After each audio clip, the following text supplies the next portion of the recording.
This video segment will help you de-escalate situations involving individuals with a developmental disability or DD.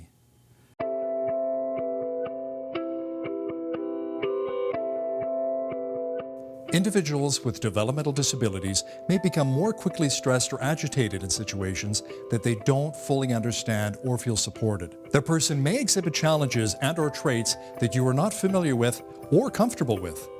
These expressions may be the best or even the only way they have of communicating a need. If they aren't being understood, situations can escalate and become intense fairly quickly.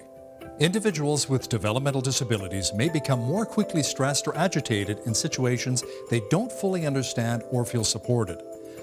The person may exhibit challenges and/or traits that you are not familiar with or comfortable with. These expressions may be the best or even the only way they have of communicating a need. If they aren't being understood, situations can escalate and become intense fairly quickly. There may be some underlying factors causing the behavior. For example, they may be feeling unsafe, feeling sick, not understanding what is occurring, not being understood by those around them, fearful of what is happening. If you haven't already viewed the segments on identifying and communicating with an individual with a developmental disability, you may find them helpful. Look for early warning signs of an increase in stress or anxiety. For example, changes in energy like pacing, increased fidgeting like tics or hands flapping faster. Verbal changes such as speaking faster, louder, repetitively, or using self-talk. Sudden changes in emotion, such as suddenly stopping smiling or starting to cry. Attempting to draw people into a power struggle.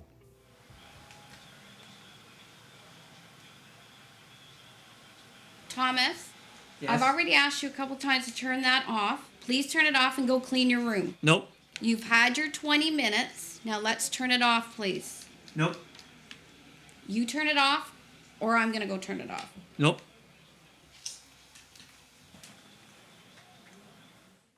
You like my game. I'm gonna punch wall. I'm gonna punch you. If you don't settle down, I'm going to have to call the police. Nope. Can't make me. There are strategies you can use to help prevent a situation from escalating.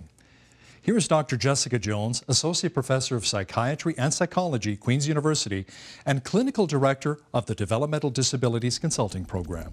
One thing is important to remember that individuals with developmental disabilities like structure and predictability in their environment because they're easily confused about abstract situations. So routines are very important. And any change in that routine, especially unpredictable change in routine, can be distressive for them. In any highly emotive situation, individuals with developmental disabilities may become easily agitated. They may react in an angry or even oppositional manner. It's important for officers to think that, or to recognize that they may be scared or worried about the situation that they're in.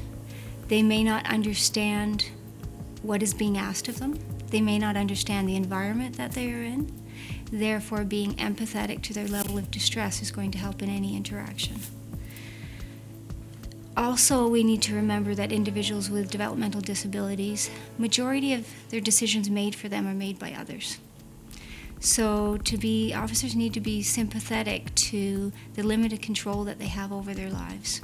So sometimes behavior can be manifested in this ability or even desire to have a little bit of control over one's life. And that comes across even in interaction and being oppositional in nature sometimes. Like you or I, they benefit from positive feedback. So in a difficult situation, regular positive feedback can neutralize negative emotions, especially for someone who is feeling unsafe or insecure in a situation. It would be important for officers in any interview to find a quiet location, even to sit down, to take away the power imbalance, and to slow the pace of their interview. You would really need to minimize any distractions in your environment, even the unobvious ones, so bright lights or even noise from equipment in the room. It's important in any highly emotive situation to stay calm, but more importantly, look calm. So for officers going into a difficult situation, there are some strategies that can be used to make the situation calmer. First, limit the numbers of people talking. You could trade off in terms of point people if the individual is gravitating to a different officer and is able to become calmer in that situation. Maintaining distance and respecting personal space is important, and I think we all have different ranges of personal space. Use a calm voice to ask questions or give instructions. Validating their emotions is very important, and sticking to core feelings in terms of sad, happy, angry, scared. More complex feelings or emotions may actually aggravate a situation if you're trying to identify that with somebody. Sometimes a situation might have already escalated by the time you arrive, or there may be other factors that increase the intensity of a situation. Watch for these behavioral signs: refusal or an increasing resistance to any requests, becoming challenging, perhaps asking more questions and not taking suggestions, verbal changes in tone and volume, increased physical activity, loud or bad language, especially self-talk, and swearing at self. In addition to verbal conversation, when you're trying to de-escalate a situation, it would be really important for officers to use visual aids. Not only a white piece of paper with a black Sharpie trying to extrapolate what you're trying to get at, but also just gestures are really important. So intuitively, we may not be natural gesturers, but it would be helpful to de-escalate a situation with gestures.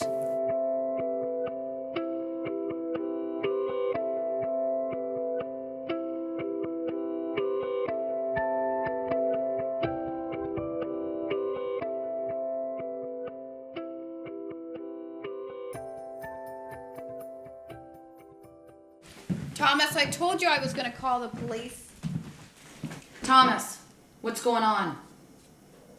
Thomas. Answer the question. Get my face. Yeah, I know I am. Too bad. What happened? Leave me alone. We're not going anywhere. Thomas, what's going on? In my space. Okay, Thomas, can you put the pen down? Fuck off. Put the pen down. Nope. Put the pen down. You don't need to be so harsh. I didn't call you here to make it worse. Ma'am, you called us here, okay? We're trying to deal with this. Thomas, I need you to cooperate with the officers. Fuck off. Thomas. Fuck off. Thomas, just tell me what school you go to. Fuck you. Now what? Well, I think you guys have done enough. You might as well leave. Are you sure? Yep, you've got him so upset.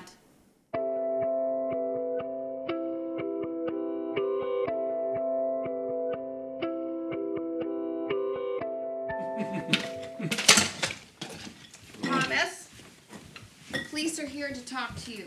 Hi, Thomas. I'm mad. Okay, calm down. Thomas, it's the police, okay? Do you want to have a seat on the couch and talk to us? What's going on today, Thomas? I asked him to shut the TV off so he would clean his room, and he wouldn't, so I had to shut the TV off. She make me mad. So what has got you angered today? Because he had to shut the TV off Ma'am, and go... would you mind if we just talk to Thomas alone and maybe you can go upstairs there? That'd be great. Thanks so much. So, Thomas, now that your mom's gone, why don't you tell us what's bothering you? Turn my game off. Your mom turned your game off? Why did she turn it off? Because I don't clean my room. You have to clean your room. Mm-hmm. And you don't want to do that? Mm-mm. Is that a rule that you guys have? Mm-hmm. So would it make sense that your mom has turned your game off so that you can do that? Mm-hmm. Yeah? Mm-hmm. I see that you broke the light there. Yes. You know you can't break things. Mm-mm. Nope. How come you broke the light? I was mad. It would be important for officers to provide answers to immediate questions or outcomes rather than talk about long-term consequences, because the individual with developmental disability may have total difficulty in understanding long-term consequences. And using unthreatening boundaries would be important, and repeat regularly to, again, aid comprehension and to check that your information you're getting is correct. Okay, Thomas, do you feel a little bit better now? Yep. Yeah, you seem like you've calmed down quite a bit since we've got here. Yeah. Is there going to be any more problems going forward today? No. Or are you and Mom going to have any more problems today? No. No? Should I be concerned for anybody's safety when I leave here? Nope. No? No. Okay. So you understand, we don't want to have to come back here. So are the police going to have to come back at all today? No. No? That's No. excellent. That's exactly what I wanted to hear from you. Thank you. Perfect. All right. Thank you so much. You're welcome. Here's a list of resources that may provide you with further knowledge and support.